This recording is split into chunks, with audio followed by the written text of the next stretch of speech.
এটা আমার পাশের গ্রাম, বগুড়ার ধুনট থানার প্রতাপ খাদুলি। এখানে আছে প্রায় 400 বছরের পুরনো একটি ছোট্ট কিন্তু ঐতিহাসিক মসজিদ, প্রতাপ খাদুলি জামে মসজিদ।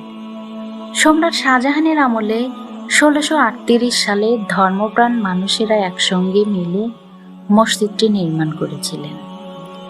মসজিদটি এত ছোট যে 10 জনের বেশি একসাথে নামাজ পড়ার জায়গা হতো না।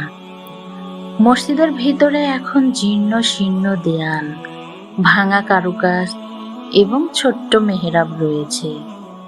তবু ভিতর থেকে অতীতের এক প্রাচীন গন্ধ আজও পাওয়া যায়। গ্রামের প্রবীণরা বলেন এখানে নাকি জিন থাকে, অনেকে তাদের উপস্থিতি টের পান। নতুন মসজিদে আজান বা নামাজে ভুল হলে কেউ কেউ বলেন জিন নাকি মুয়াজ্জিনকে থাপ্পড় দেন। এই বিশ্বাস আর ইতিহাস একসঙ্গে মিশে এখানে রহস্যময় এক পরিবেশ সৃষ্টি করেছে। মসজিদের পাশেই একটি পুকুর, একটি প্রাইমারি স্কুল, একটা মাদ্রাসা এবং কবরস্থান রয়েছে।